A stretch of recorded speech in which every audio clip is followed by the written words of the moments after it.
y el electrón puede pasar por ambas.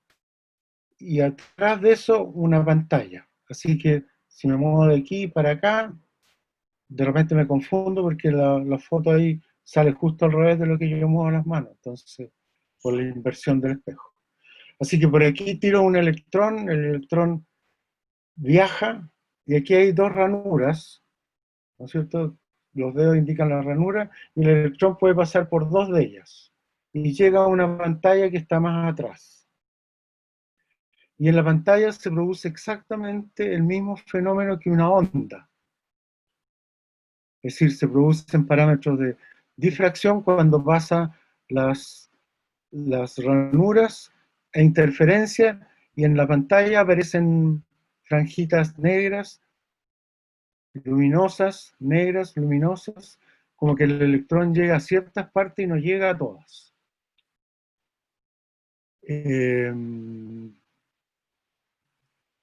Voy a mirar el video. Ustedes no lo tienen, ¿no? No.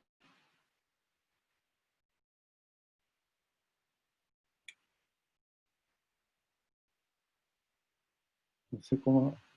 Tal vez si me comparte un video de los que quiere mostrar, ahí funcione. Si comparto uno. Ahora, ¿cómo lo hago para no salirme de aquí? Porque después meterme de nuevo me va a asustar.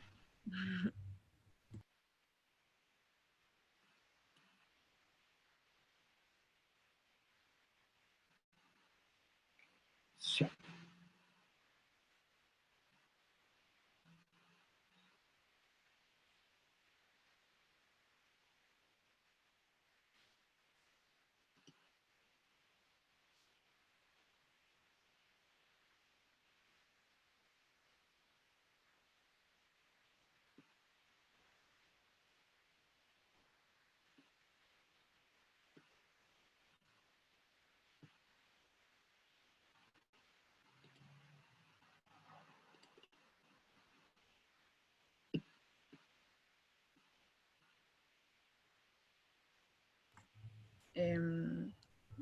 Si quieres se lo manda al Gabriel, que dice que tiene como un súper buen internet. Claro, pero ahora, espérate, ahora. Un internet inestable, pero tiene buena capacidad de descarga.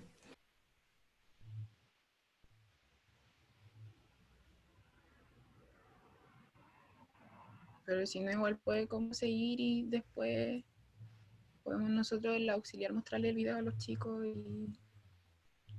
y se lo explicamos también, si es que quiere. ¿Eso lo ven o no? Usaremos este tanque de ondas que proyecta una imagen de las ondas de las No, profe, no se está viendo nada. a través de una ¿Escuchan retina. eso? Si Pero sí ponemos una escuchamos, sí. las ondas que emergen de la rendija ya no son ondas planas. Las ondas están ahora difractadas fuertemente hacia los lados. Si disminuimos la longitud de onda, el grado de refracción se reduce. Esta vista en la pantalla dividida muestra la difracción para dos longitudes de onda diferentes. Al aumentar la anchura de la rendija, también disminuye la difracción de la onda. Esta vista de pantalla dividida muestra la difracción para dos anchuras de rendija diferentes. Bueno,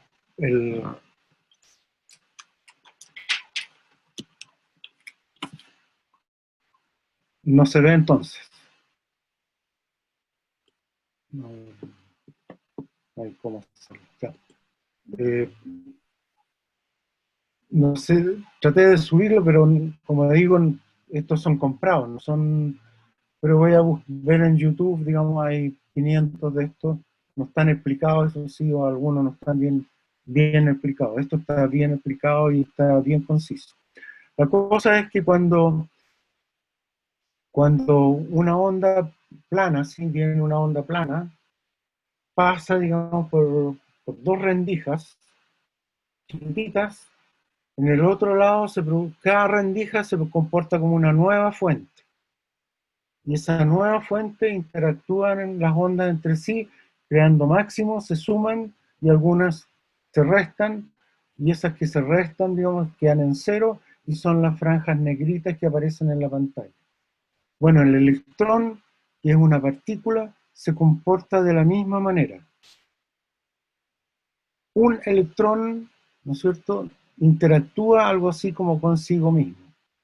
Tiro un electrón y voy mirando la pantalla. Es decir, supongamos que voy a enviar por la pantalla, supongamos, 1.000.000 de electrones, puedo enviar muchos más, 1.000.000 de electrones de a uno tras otro, no 1.000.000 juntos.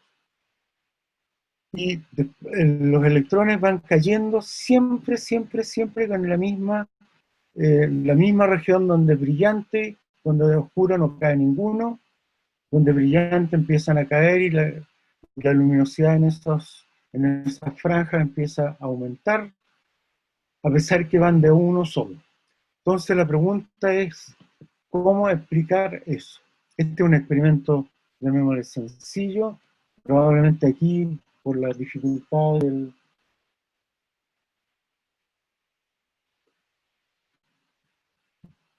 por la incapacidad mía en realidad, ¿no? Por la dificultad. Cuesta verlo. Eso aparece, por ejemplo, en las clases de los PowerPoint que he subido, me parece, que está ahí, y en el capítulo 2 del David Deutsch. Y aparecen 500 libros más, en todos los libros. Vean difracción y aparece ahí. Entonces el electrón, esta partícula subatómica, se comporta exactamente igual que una onda. Profe, La pregunta es, bueno, el electrón, ¿qué es la realidad? Si el electrón es un puntito, una pelotita, o es una onda. Esa es la dualidad onda-partícula. Y tratando de conectar este experimento con lo que hablamos de computación cuántica, la vez pasada, uno se puede hacer el tonto, ¿no es cierto? Y es posible hacerlo y no tiene ningún daño posterior. Uno dice, bueno, ¿qué me importa a mí? Ese es el resultado. Entonces yo explico esto y tengo ecuaciones que describan esto. ¿Cuáles van a ser esas ecuaciones? Van a ser ecuaciones como de ondas. Van a ser ondas propagandas. ¿Cómo puede ser una onda igual a una partícula que es material? No, o es partícula o onda. Esa es la dualidad. Entonces, la respuesta a eso, digamos, la respuesta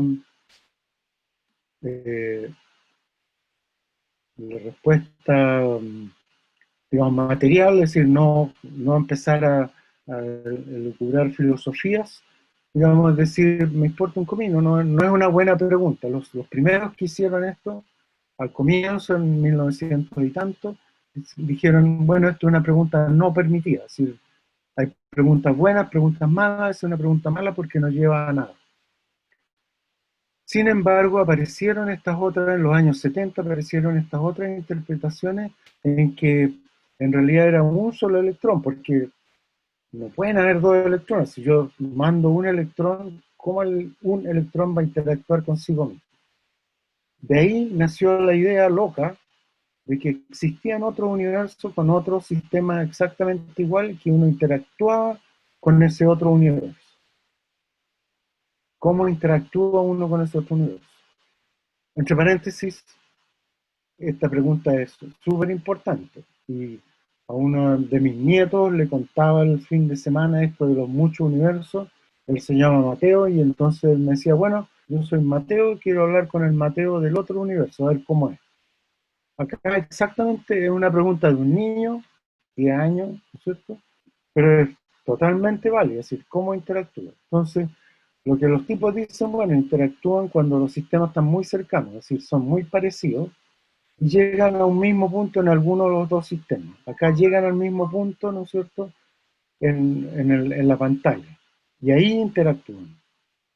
Entonces, la versión de los muchos universos dice que este electrón de este universo interactúa con el electrón del otro universo. No hay ningún, el electrón sigue siendo el electrón en una partícula, etcétera, etcétera, nada más que hay otros universos y interactúa con el electrón del otro universo y se produce la interferencia. Interferencia significa bandas luminosas, bandas oscuras, eso. Y esencialmente una difracción. Después vamos a hacer comentarios de eso. Pero eso es una cuestión tirada a las mechas, es decir, ya, ¿cómo hablo yo con las otras gentes de los otros universos? No hay cómo hacerlo. No tengo ninguna receta, no les puedo decir, hagan esto.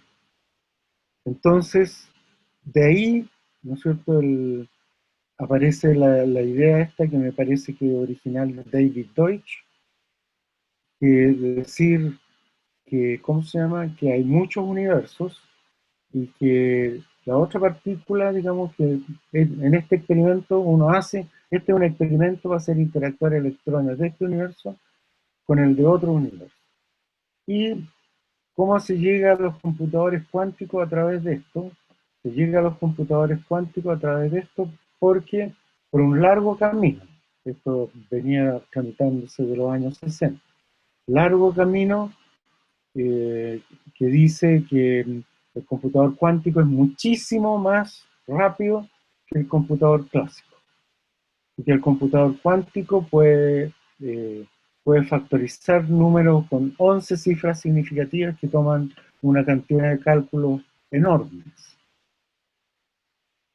Y una cantidad de cálculos tales, ¿no es cierto?, que no hay átomos en el mundo, que es mayor que el número de átomos que hay en el universo.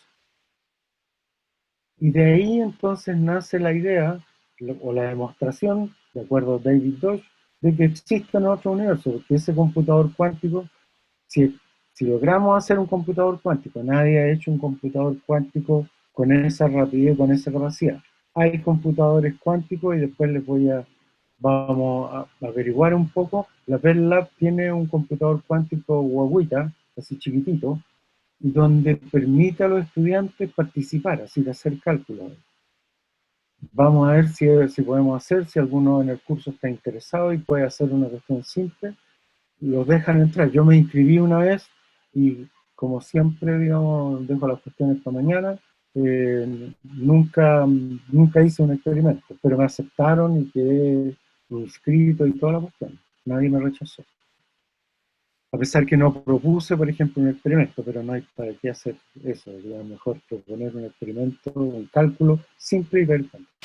Ya, pero los computadores cuánticos entonces calculan muchísimo más rápido y muchas más cosas que los computadores clásicos. Está demostrado matemáticamente. Hay nombres que no quiero mencionar aquí, ¿no es cierto?, para no meternos en otra área, pero hay teoremas matemáticos. Les dije, el Departamento de Defensa de Estados Unidos, entonces se le pararon los pelos cuando demostraron estos temas. El teorema de Churchill, a lo mejor lo voy a escribir ahí por si alguien está interesado y lo mira. Son teoremas matemáticos. Y eso, entonces el Consejo de Defensa del Estado de Estados Unidos, ¿no es cierto?, se puso nervioso porque ellos tienen todas sus cuestiones con código donde hay que factorizar números muy grandes. Si aparece el computador cuántico, puede venir un hacker y se los abre todo. Entonces empezó a invertir plata en esto. Y eso ha generado todo el progreso de este sector. Pero esencialmente la idea es la siguiente: el computador cuántico, en lugar de utilizar un circuito, utiliza un experimento físico, es decir, pone la naturaleza a trabajar para nosotros. Entonces, ¿cuál es el mínimo minimorum que uno puede poner a trabajar? Un átomo. Si el trabajo que tiene que hacer ese computador para factorizar en un tiempo finito, factorizar un número que tenga 20 cifras significativas mayor que el tiempo del universo, en el computador clásico, el computador cuántico lo hace mucho más rápido, quiere decir que está utilizando un número de átomos mayor que el que existe en nuestro universo. Y eso, según David Deutsch, implica que existe otro universo. ¿Por qué uno no siente nada? Bueno, uno no siente nada porque nosotros nos estamos moviendo alrededor del Sol a una velocidad de cuánto, no me acuerdo cuánto, pero pongámosle 1000 kilómetros por hora, y ninguno de nosotros siente nada extraño. Así estamos todos moviéndonos a 1000 kilómetros por hora y ninguno de nosotros siente ninguna cosa extraña. Entonces, ese es el argumento que usan los, los defensores de los muchos universos, de los multiversos, para decir que por eso es que no sentimos nada. Es decir, uno pueden estar pasando cosas en las que uno no tiene conciencia. Así que esa es la historia. Así que el experimento de las dos rendijas lo tienen que estudiar, están, ¿cómo se llama? En los PowerPoint que les voy a ir subiendo, y está en todos los libros, está en el capítulo 2 del David Deutsch, con fotones. Pero vamos a ver inmediatamente que los fotones y los electrones son lo mismo. Profe, Sí. yo encontré, o sea, puedo compartir las imágenes de su Power, si quiere. No te escucho bien, perdón, habla un poco más fuerte, te escucho, pero... Que puedo compartir las imágenes del Power. Esto, mire. Sí, Porque ahí está la imagen de difracción que usted estaba hablando como con la rendija. exacto. Este es el fenómeno de difracción. ¿Se ve el puntero, no? No, yo estoy compartiendo pantalla, así que se ve mi puntero, pero yo Ah, puedo... Ahí está. claro. Bueno, ahí se ve la onda plana, ¿no es cierto? La que está mirando la pantalla a la izquierda y pasa por la ranura y salen esas ondas planas más chicas. El problema aparece cuando la onda, esas son las cuestiones que son importantes, porque esas son las preguntas que yo quiero que ustedes se hagan. Es decir, entender. La pregunta es por qué si la luz entra, digamos, por dos ventanas en mi casa, ¿no es cierto?, la luz del sol, y no se forman estas interferencias. La razón es muy simple y queda claro en los videos, digamos. En realidad estoy cojo con estas explicaciones porque estaban basadas en los videos, pero en fin. El tamaño de la apertura, donde dice D igual 10 lambda, se fijan en el de arriba a la izquierda, ese dice D igual 10 lambda o 30 lambda, parece. Dice 10. La apertura es muy grande y ustedes ven que la onda que pasa a través de la apertura sigue siendo plana. Eso es lo que pasa con una ventana en la casa. La longitud de la luz del sol es tan pequeña, tan pequeña, que, que poniéndolo en este caso, la longitud de onda es tan pequeña, o mejor dicho, pongámoslo al revés, digamos lo mismo. La apertura de la ventana es tan grande comparada con la longitud de onda de la luz que no se produce interferencia, no hay difracción. La onda sigue como plana. Tiene efectos en los bordes, y si ustedes miran el capítulo 2 del Deutsch y cualquier otro, pero el Deutsch le hace hincapié en eso, habla de umbra y penumbra. Es decir, nunca hay un cambio de luz a oscuridad así en un salto. Siempre hay una penumbra entre sombra, penumbra y luminosidad. Cuando se produce interferencia y cosas por el estilo, cuando las aperturas son muy pequeñas. ¿Se fijan? La manera de leer estos gráficos es de izquierda arriba, derecha arriba, ahí se agrandó el D, D igual, se achicó, 2 lambda, antes era 10 lambda o 30 lambda, no, 10 lambda, 2 lambda, después pasan al de abajo a la izquierda, que es lambda. Ahí ya empiezan a aparecer las interferencias. El hoyito, digamos, que uno usa, el hoyito que uno usa en el papel es como una nueva fuente de onda. Aparecen ondas circulares. Y si uno pone una onda circular al otro lado, entonces ambas se mezclan y se producen las sumas y las restas. Tal como dice aquí, mientras más pequeña la apertura, mayor es la dispersión de la onda. Cuando la apertura es menor que la longitud de onda, la apertura se comporta como una fuente puntual. ¿Qué es lo que sucede cuando aparece T igual 0,5 lambda? ¿Dónde está estacionado? Así que y uno pone dos de esos serían las rendijas. El electrón sería como la onda plana que viene y que pega ahí. Y el electrón entonces cuando pasa a la derecha, hay regiones donde está y regiones donde no está. Y eso es inadmisible, debería comportarse como un cañón, ¿no es cierto? Si fuera una pelotita de verdad, la pelotita pasaría como un cañón y el máximo se produciría siempre frente a la apertura de la difracción. Aquí se produce un máximo frente a la apertura, pero al lado está rodeado de negros, es decir, de oscuridades y luminosidades que se van repartiendo en el camino. ¿Puedes mostrar la siguiente? Sí. A ver.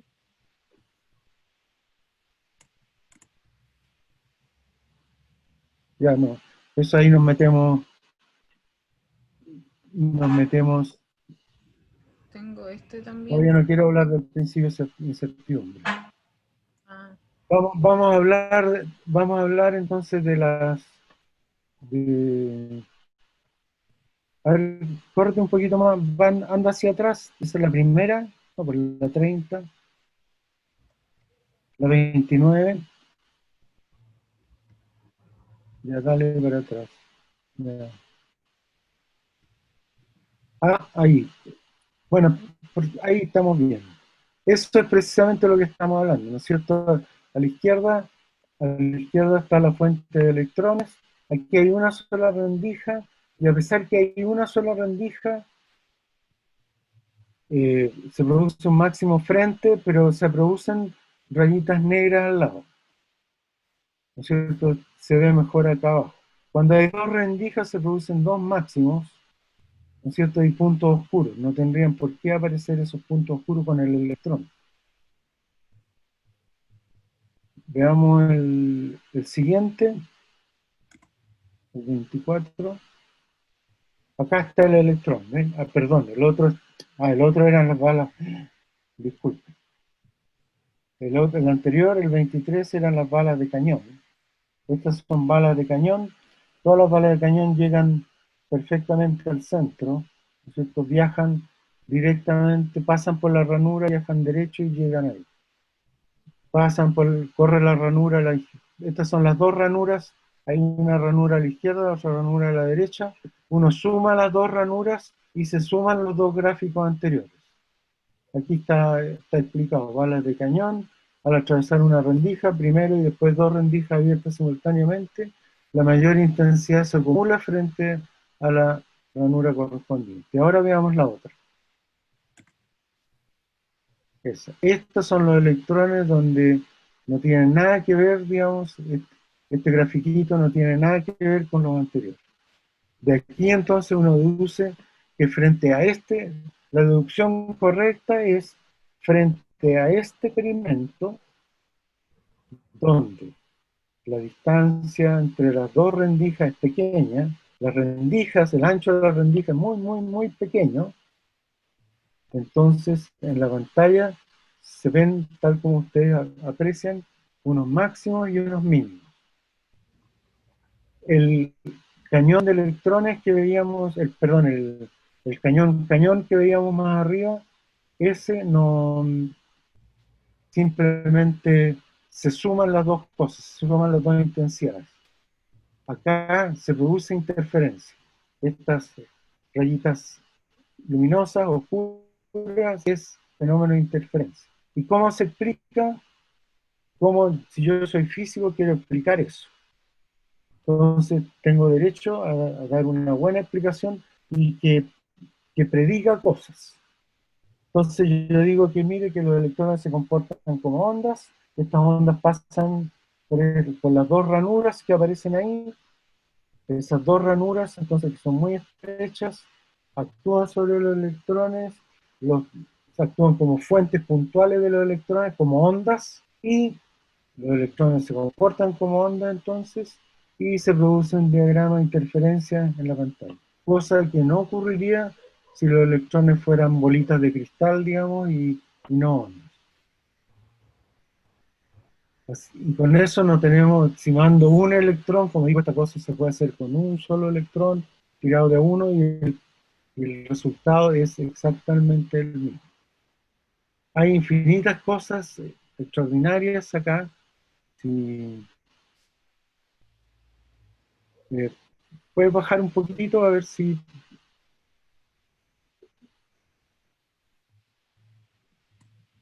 Ahí o más. Ahí, es. Esta, bueno, la idea de... Creo que se los dije la vez pasada, una idea nueva en física, normalmente es una idea loca.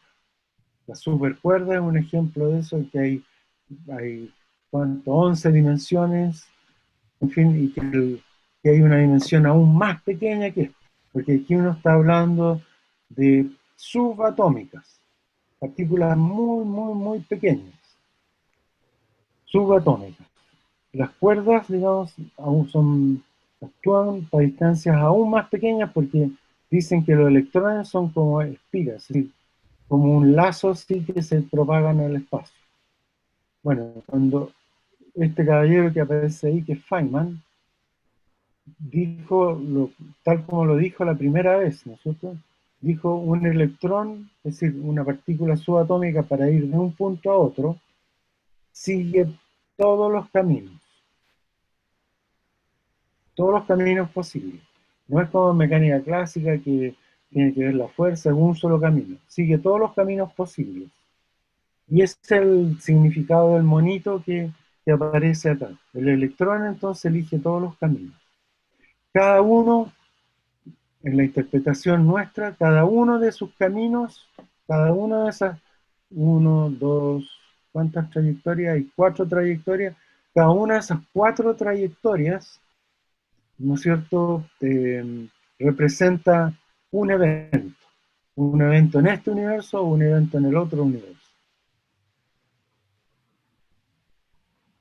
Y lo que él mostraba, ¿no es cierto?, él no habló de los muchos universos, él decía que había una fase de las ondas que llegaban, todas llegaban al otro lado y se sumaban la fase y eso iba haciendo aparecer los puntos luminosos y los oscuros. Esa es una herramienta matemática que se usa hoy día para, ¿cómo se llama?, para hacer cálculos difíciles, se llama integrales de camino.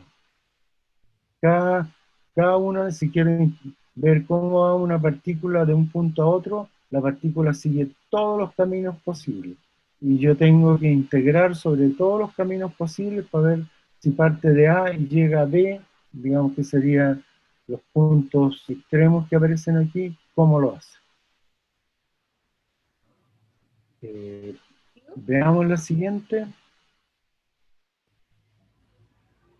Podríamos... Bueno, aquí está de nuevo la de los electrones, y están puestos los cañones y los electrones. Los cañones son las... ¿Puedes señalar el fototito de la derecha? Sí.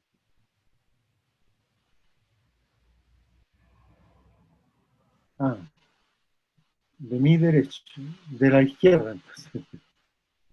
De la izquierda de la más izquierda, en las líneas aquí roja y azul. Roja, digamos, es. Ahí aparece un resumen, eso me parece, no sé dónde está sacado, me parece que del Feynman, que se lo subí anoche, o hace un rato en realidad. Las líneas punteadas y la línea continua, negra, esa es si los electrones se comportaran como bolitas de cristal. Bolitas muy pequeñas, pero bolitas. Eso sería lo que uno debería ver. Y la línea roja zigzagueante es la que uno observa si tira cañones, digamos, desde el cañón que está, bueno, a la derecha de la transparencia o a la izquierda de uno. Ahora aquí hay un fenómeno aún más extraño, ¿no es cierto? Recuerden que la idea de toda esta historia es mostrarle, más bien mostrarle lo extraño. Esta teoría es nueva y las soluciones van a ser impactantes. Entonces, fíjense que en el entremedio hay un rectangulito que dice detector de posición. Entonces alguien se aviva, ¿no es cierto? La Macarena ahí se hace la viva, ¿no es cierto? Y dice, están puro leseando, ¿no? Porque si el electrón pasa por la rendija 1, por la rendija 2, yo pongo un detector y lo pillo. ¿Para qué tanta lesera? Bueno, si Macarena pone ese detector de posición ahí, las líneas rojas, ¿no es cierto? A ver, sin detector, tiro electrones y se forma el espectro con la línea roja ondulante que hay a la derecha o a la izquierda de la transparencia, exacto. Si Macarena pone ese detector de posición, ese rectangulito, no sé, medio amarillento, color naranja, y dice aquí, yo voy a hacer con la línea roja zigzagueante, yo no sé por dónde pasa el electrón, pasa por los dos lados, según. Si pongo el detector, voy a saber por cuál lado pasa. Pongo el detector, ¿y qué ocurre? Desaparece la línea roja y el electrón se comporta efectivamente como una partícula, como una sola partícula. O pasa por arriba, por la rendija 1, o pasa por la rendija 2, y el espectro que uno ve es el de los cañones que habíamos abandonado. Así que la mecánica cuántica como que sabe cuándo uno lo está midiendo y cuándo no. Así que si hay dos posibilidades, esto es importante para aquellos que, bueno, es importante absolutamente, pero más importante para aquellos que están interesados en ver algo del computador cuántico. ¿Por qué? Porque aquí, digamos, sin darnos cuenta, metimos un factor extraordinario, digamos, que hace que los computadores cuánticos sean más rápidos. Cuando pongo dos rendijas, clásicamente, ¿no es cierto? Con el detector ese o pasa por la 1 o pasa por la 2. Dos posibilidades. Dos posibilidades. Cuando esas partículas son partículas atómicas, o subatómicas chiquititas, están esas dos y está la superposición de ambas. Es decir, la partícula no está ni en una ni en otra. Yo no sé dónde está. Si tú la mides, destruyes la interferencia. Si no la mides, existe la interferencia, por lo tanto hay un tercer estado, hay tres. Hay un tercer estado, ¿no es cierto?, que es la superposición de ambas partículas. Y esto es general en mecánica cuántica. Cuando uno no sabe cuál es la posición o cuál de la partícula, entonces la partícula puede estar en las dos posiciones. Y hay una cierta probabilidad que esté en una y una cierta probabilidad que esté en la otra. Y esa es la probabilidad que produce la interferencia. Y esa es la probabilidad que hace que los computadores manden más información de un solo tirón, manden más, 0, 1 y la superposición. Porque ustedes pueden ver la diferencia, ¿no es cierto?, un computador y los bits de un computador, ¿no es cierto?, que son 0 y 1, y uno pone una cinta larga con 0 y 1, y eso es lo que miden los computadores.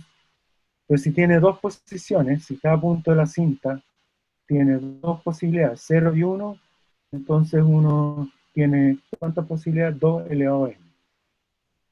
Pero si ahora uno tiene 3, es 3 elevado a n. Y ese es un número, cuando n es grande, ese es un número, digamos, que derrota al otro. Los computadores cuánticos entonces pueden calcular cuestiones, transmitir información muy rápido y mucha información. Y esa es la ventaja. Aquí hacemos un alto de esta clase accidentada por culpa mía, no es mi culpa. ¿No?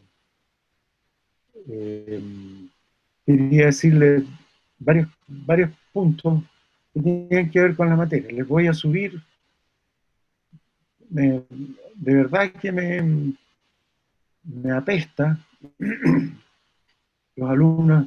Bueno, yo siempre viajo en el Transantiago, y entonces cuando tengo que hacer clases en la mañana, viene el Transantiago lleno, y se juntan los alumnos y pelan a los profesores. Por supuesto no dicen el profesor Zamorano, sino que dicen viejo y terminado no. Es decir, a todos los profes. Entonces, siempre escuché a algunos, más de alguno dijo alguna vez, este profe siempre tira cuestiones en inglés.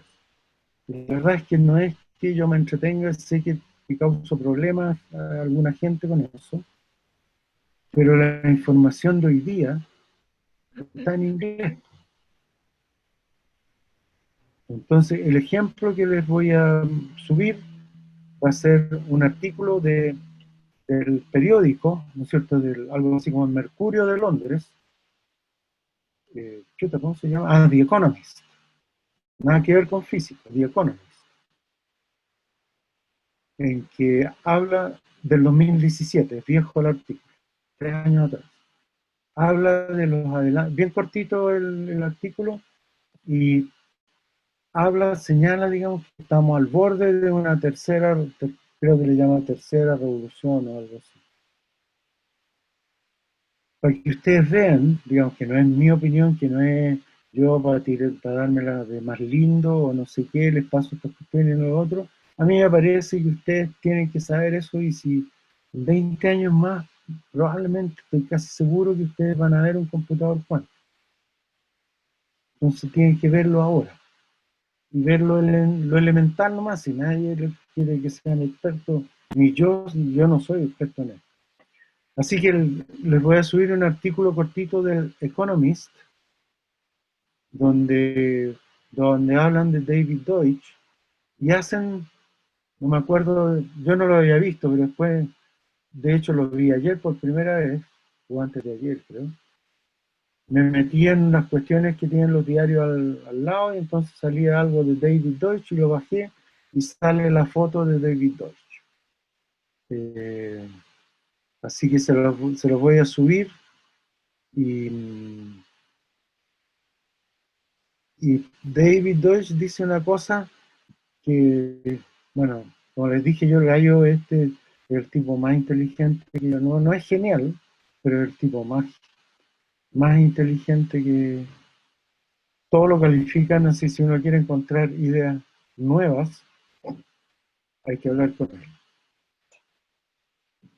Bueno, entonces dice algo que él trabaja en Oxford, y muy a menudo dice baja al subterráneo donde están los laboratorios. En todas partes del mundo los subterráneos están en el laboratorio para eliminar ruido y todo eso. Y entonces él decía, digamos, hace pocos años atrás, que nadie podía mantener un átomo así, un átomo, uno solo, llamémoslo en su mano. Bueno, yo voy abajo y estos tipos tienen un átomo, no en la mano, pero lo mantienen con unos superconductores y lo examinan. Es decir, a un átomo le tiran fotones, lo excitan, la cuestión decae, etc. Eso yo pensé que era imposible de hacer. Y yo les contaba la clase pasada que lo mismo me pasó con las ondas gravitacionales, Y también creo que hasta en los apuntes, cuando hice el curso de física contemporánea hace como 10 años atrás, lo hice un montón de eso, porque me gusta mucho este curso, yo les decía, ninguno de ustedes va a tener un electrón en la mano. Y en realidad no lo va a tener en la mano, pero sí va a poder tener con un juego de láser adecuado para poder mantener un electrón en una región muy pequeña. Todos esos mecanismos, ¿no es cierto?, van a hacer que las aplicaciones tecnológicas de esa, así, de manera increíble. Me recuerdo así, yo ya lo había leído el artículo de The Economist, digamos, donde habla de los computadores cuánticos, no me acuerdo cuál es el título exacto, pero la revolución de los computadores cuánticos. Entonces dice que bueno, que uno va a ir al hospital y se va a poner un gorrito de estos, como los gorritos que va al baño, a la piscina, no al baño, estos así goma. Se va a poner eso, le van a conectar unas cosas en los extremos y los tipos de afuera van a ver cómo se mueven los electrones en su cerebro. Eso va a salvar un montón de vidas. Les puedo decir así en forma personal, digamos, a lo mejor hay que evitar esas cosas, pero yo hace el 2017, digamos, empecé a perder la vista. Así que fui al oculista, por supuesto, y procuré responder la tablita, los números lo mejor posible. Pero el tipo era bueno, afortunadamente, y no me dijo nada. Me dijo, vuelva mañana y se hace este examen aquí mismo. Le vamos a dar la hora, y me dio la hora y todo. Fui el día siguiente y hice el examen y me lo trae inmediatamente después. Así que se lo llevé y el tipo me dijo, su ojo no tiene nada, usted tiene un problema de cerebro. Así que vaya a un neurocirujano, un neurólogo inmediatamente. Así que bueno, es una noticia penca. Fui al neurocirujano y el neurocirujano dijo, esto es más o menos conocido, es un tumor en la hipófisis, si usted no se lo trata va a quedar ciego. Y me preguntó, ¿y está perdiendo la vista? Sí, estoy perdiendo la vista. Y uno, entre paréntesis, pierde la vista lateral. Yo lo notaba porque cuando manejaba de repente me tiraba para la derecha y porque pensaba que no venía nadie y había un auto, no lo veía. Así que había que andar con cuidado. Bueno, con una, ¿cómo se llama? Resonancia magnética. Bueno, resonancia magnética es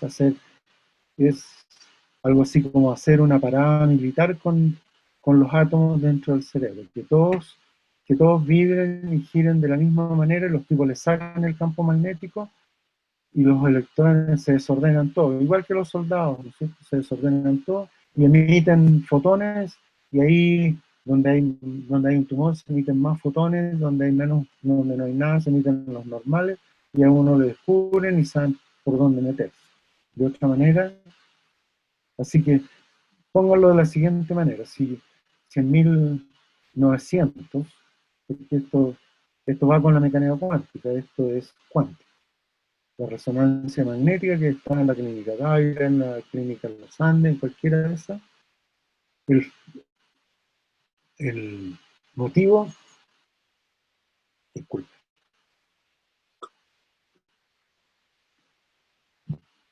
el fundamento del funcionamiento de esos cuánticos. Igual que antimateria no tiene nada de ficción, cosas por el estilo. En la clínica alemana, en la clínica Los Andes, en la clínica Dávila tienen antimateria. Tienen protones, perdón, no los tienen, producen positrones y con eso se los meten a la sangre, emiten radiación y los tipos ubican tumores y todo. Es decir, pero en corto, si yo hubiera dicho en 1900, ¿no es cierto?, me hubiera parado y hubiera dicho, mire, esta nueva técnica, la nueva teoría de la mecánica cuántica va a permitir ver al interior de la cabeza y ver el cerebro sin tener que abrir la cabeza. Pero ya lo más probable es que le hubiera dicho, este tipo está loco. ¿cómo sin abrir la cabeza van a ver lo que está dentro? No es posible. Bueno, acá entonces con estas nuevas tecnologías van a pasar cosas similares. Y, y ¿qué más tenía que decirle? Bueno, esa vez me operé, qué sé yo, total que dejaron un pequeño tumor, me sacaron el otro tumor este verano, ¿no es cierto? Estuve 2 meses hospitalizado y es súper impactante el cerebro. Uno hace, cuando lo operan y le machacan, le remueven el cerebro, uno hace cosas que yo no me imaginé que haría. Y se le olvidan cosas, no les voy a contar todas, ¿no? Pero vino gente a verme y habló conmigo y yo no recuerdo pero absolutamente nada. La secretaria del tercer piso, la Carmencita, que tiene 40 años en el departamento, más o menos los mismos que tengo yo, pero bueno, yo tengo más, ¿no? Fue a verme un día domingo en la mañana y yo le pedí un algodón con agua, porque se me secaba la boca, porque uno estaba lleno de cable aquí y le mete un suero. Y Carmen, digamos que era la secretaria de física teórica, no era enfermera, no sabía dónde estaba el algodón, ni el agua, ni un palito que le ponían. Y yo la reté duro. Menos mal que llegó mi hijo en ese instante y me suavizó las cosas, digamos, etc. Y varias otras cosas más. Las otras, tengo varias más interesantísimas, porque ustedes se van a reír de mí, así que uno se pierde donde está, no sabía dónde estaba. Después de la operación. Bueno, ¿a qué iba todo eso? Bueno, a que estas cuestiones son el germen, ¿no es cierto? El germen de nuevas tecnologías. Vamos a poder, si aparece el computador cuántico, vamos a poder calcular cosas que antes uno no se imaginaba poder calcular. Bueno, volviendo al tema del, de mi estadía en la clínica ahí por 2 meses, digamos. Entonces, bueno, una de las cuestiones raras que me pasó es que a uno le mueven el cerebro, afecta la hipófisis, y la hipófisis afecta la emisión de hormonas. Y eso, las hormonas son súper importantes. Entre otras cosas, ¿no es cierto? A los hombres les gustan las niñas si tienen testosterona, digamos, en cantidades suficientes, si no, son indiferentes. Bueno, como me removieron el cerebro, mis hormonas cambiaron y una de las hormonas que cambió, digamos, me dejó así como sin ánimo de nada. Pensaron que tenía depresión, vino el psiquiatra y a la clínica y su veredicto fue: no, a este gallo le faltan hormonas, no tiene depresión. Aquí, ¿qué tiene que ver esto con el curso? Que el librito que yo había llevado era el librito de computación cuántica, para leer.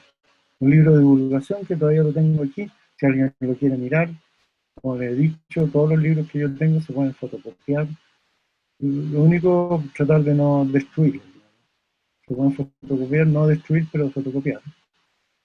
Pero no tenía, que me fascinaba, pero no tenía ninguna ganas de leerlo. Es decir, algo que me gustaba mucho y que tenía gran interés, como ustedes, a lo mejor, a pesar de todo lo desordenado de estas clases, digamos, lo notan, digamos, que me entusiasma el tema.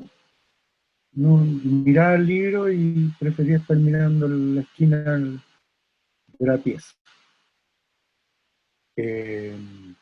Bueno, después ya me empiezan a dar cuestiones y ya me mejoré. Así que llegué a la casa en marzo, ¿no? Y ahí empecé a buscar en internet y me encontré, pero lo voy a subir, que, bueno, una de las ideas, eso sí que podía pensar, es decir, no tenía ganas de leer, pero podía pensar. Y una de las cosas que pensé, y esto se lo comento, digamos, porque lo voy a hacer lo voy a conversar con varias gente más, es que tiene que haber una carrera del futuro. El concepto va para los gallos del primer año, por eso me interesa hacerlo de esta manera el curso. Hay una carrera del futuro que sería información, ingeniero en información cuántica. Es decir, si hay que tener un computador cuántico, tienes que saber cómo funciona. Ya no puedes ser un técnico que no sepa mecánica cuántica, porque si no, entonces no va a poder arreglarlo. Tiene que saber eso. Tiene que saber cómo funciona. Y esto también apareció porque vi a un profesor del departamento de eléctrica que en una de las conferencias, precisamente por eso estaba mirando esa conferencia, a mí no me importa mucho eso de comunicación, eléctrica. Entonces él decía que hacía una crítica al medio, no a la universidad, sino que a nuestro país, diciendo que no se preocupa este país de las nuevas tecnologías. Lo único, si van a hacer litio, entonces quieren seguir haciendo más litio y sacar más litio y vender más litio, ojalá que suba el precio. Y sube un centavo de dólar, con eso el país recibe $1.000 millones más. Y la realidad no se da cuenta que los otros gallos que se llevan el litio, digamos, hacen un computador y eso sí que ganan $10.000 millones más. Entonces, eso, criticaba eso, yo decía, y esa cuestión, decía Albert, es porque no ven el futuro. Y esta es una carrera del futuro. Y entre mirando mis cosas, ¿no es cierto?, mirando, buscando en la red artículos, me metí a Harvard. Y en Harvard ya están preparando alumnos de pregrado para una futura carrera de, no sé si se llama ingeniería de información cuántica o algo así. Pero está ahí, les dan beca a los estudiantes. Y el motivo dice, en el futuro, en, no sé, 30 años más, 20 años más, te lo voy a subir, ahí usted lo puede leer, va a haber escasez de gente capacitada para trabajar en estas áreas. Aquí, por supuesto, vamos a ir a Estados Unidos, una vez que ellos lo hagan todo, entonces nosotros vemos qué hace el MIT y aquí copiamos el programa sobre seguro, ya nadie. Si uno dice, hagamos este programa, pues ya lo he dicho, lo he hablado con varias autoridades, no varios, 2 o 3, ¿no? Todas dicen, no, pero es que, no sé, tenéis que mostrarme si realmente esto va a producir. Y yo les digo, pero oye, si no importa si produce o no produce.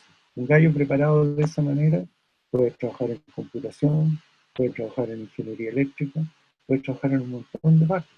Va a tener una excelente preparación. Tiene que tenerlo. Pero no, tenéis que demostrar todo eso. Bueno, allá lo están viendo, así que les voy a subir eso también. Profe, le aviso que le quedan como 5 minutos de la clase, por si acaso. Ya, me quedan como 5 minutos de la clase. Entonces, podéis, a ver, ve que viene después, digamos, porque no me acuerdo de memoria de mi transparencia. Dale para adelante, ¿no? Físico loco. ¿Tú lo escribiste tú, Macarena? Dale más adelante.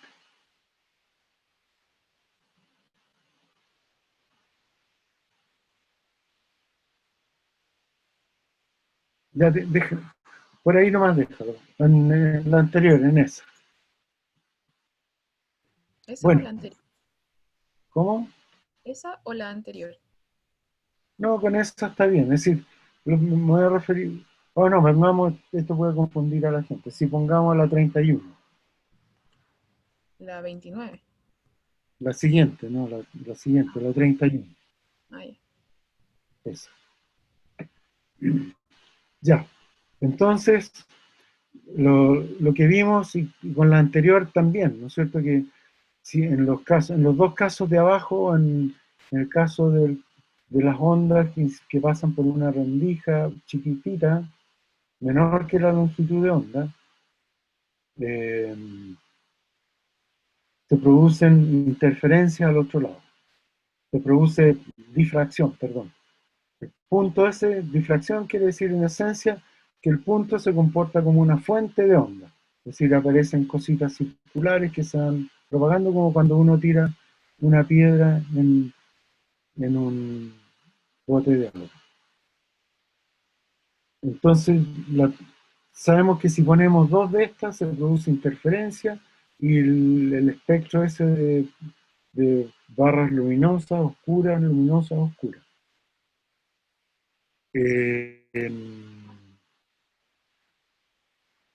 Bueno, somos físicos y queremos tener dar una teoría para eso. Entonces, aquí, con este raciocinio, les adelanto, vamos a llegar a la dualidad onda-partícula. Entonces, yo voy a decir, mire, esto históricamente, perdón, antes de seguir, históricamente esto no es así. Históricamente es de otra manera. Pero los caminos de la historia tampoco tienen ninguna lógica. Lo contrario a lo que la gente piensa, que las cuestiones se inventan así, una tras de otra, van apareciendo datos y alguien viene y los une al final todo. Entonces, estos eran los datos. Uno ve que pasa una onda y funciona igual que el electrón, digamos, cuando la rendija era pequeña. Entonces, vamos a ser revolucionarios. Vamos a decir que cuando yo mido esa cosa así, el electrón se comporta como una onda. Y se comporte como una onda no es que el electrón vaya llegando a la ranura, haga las mediciones y se pone un abrigo o un disfraz para hacer onda o hacer partículas. Sino que simplemente, digamos, yo describo cómo reacciona el electrón cuando pasa por una rendija muy angosta y se comporta como una onda. Entonces pongo la onda plana esa que aparece en las líneas verticales seguidas, que viene antes, que es una onda que se viene propagando, y que la fuente chiquitita esa, perdón, la ranura chiquitita se comporta como una fuente, como una luz. Eso es tal como si uno tiene una pieza oscura y en la cortina hay un hoyito, entonces entra un rayo de luz. Eso es exactamente lo mismo. Pero el electrón entonces va a ser descrito por una función de onda, es decir, una onda que sube, que baja, como la función seno, coseno, cualquiera de las dos. La pregunta es, bueno, aquí, se fijan aquí, esta cuestión es bien profunda. El electrón, tenemos choques con la filosofía, la realidad. Un filósofo me diría, bueno, perdón, usted está hablando del electrón como una partícula o como una onda. ¿Qué es lo que es? No puede seguir adelante si usted no me dice qué es lo que es. Entonces yo le digo, mire, no sé lo que es, pero si lo examino de esta manera, yo sé que lo tengo que tratar como una onda. Si lo examino de esta otra manera, sé que lo tengo que tratar como una partícula. La teoría incompleta, y eso es eso es lo que produjo al final, o al comienzo, esta teoría de los muchos universos. ¿Se fijan? La teoría de los muchos universos no apareció así espontáneamente, porque todas estas discusiones tomaron años. Así que si usted obliga al electrón a pasar por una ranura muy pequeña, entonces yo lo voy a tratar como una onda. Si la ranura es grande, lo voy a tratar como una partícula. Bueno, pero entonces, ¿y esa onda que dice usted que sube, que baja, ¿no es cierto? Piensa en el I, seno de KX omega T, no sé si había una onda por ahí escrita, pero en fin. ¿Qué significa? Eso fue un combo, digamos, en el mentón, a los que proponían eso. ¿Qué diablos significa? Sí, ya tenía una onda, pero ¿y qué? Hasta que a uno de ellos, no voy a dar los nombres, voy a subir un artículo, bueno, voy a subir un artículo donde dan los nombres, quién hizo qué y cómo llegaron a eso. Pero la idea es que a uno de ellos, ¿no es cierto?, se le ocurrió y dijo, pero ¿saben qué? Esta cuestión es probabilística. Esta es una amplitud de probabilidad. Es decir, el cuadrado Si tengo seno de kx menos omega t, digamos que es una onda viajando hacia la derecha, esa función de onda es la amplitud de probabilidad. Y amplitud de probabilidad que si yo lo elevo al cuadrado, pi cuadrado, si es real, si es compleja, phi por el complejo conjugado, el módulo del el cuadrado de eso me da la probabilidad. ¿Probabilidad de qué? Probabilidad de encontrar la partícula. Entonces, y ahí aparece entonces esta historia de que la mecánica cuántica es probabilística. Es decir, yo nunca sé dónde están las cosas, sino que en qué regiones están. Y hay probabilidad de encontrar más. El electrón, ¿no es cierto?, no está dando una vuelta así como un sistema solar en una órbita bien determinada. El electrón, el primer electrón, tiene una probabilidad muy baja de estar muy cerca del núcleo, pero se puede encontrar muy cerca del núcleo. Pero lo más probable es que la probabilidad es máxima cuando está en el primer radio atómico, en el radio de Bohr, que se llama. Profe, Y esa es toda una interpretación nueva, digamos, de la realidad. Lo que tiene que hacer uno ahora, ¿no es cierto? Y nosotros vamos a ir viendo eso, es chequearlo. Es decir, usted, por ejemplo, uno postula, quiere decir el primer principio, y los primeros principios nadie me puede pedir cuenta de ellos. Lo que sí me puede pedir cuenta es que ustedes pueden llegar a quejarse a mi oficina, ¿no es cierto? Bueno, a donde sea, ¿no? Y decir, no, y aplico su principio y me da un resultado que no tiene nada que ver. Yo reviso sus cálculos y digo, chuta, esta cuestión está bien, parece que el principio está mal. Así que al principio es como en la Biblia, ¿no es cierto? Por sus frutos los conoceréis. Los principios son así. ya se está pasando y los chiques tienen que ir al baño, a comer, así que tiene que terminar la clase. Sí.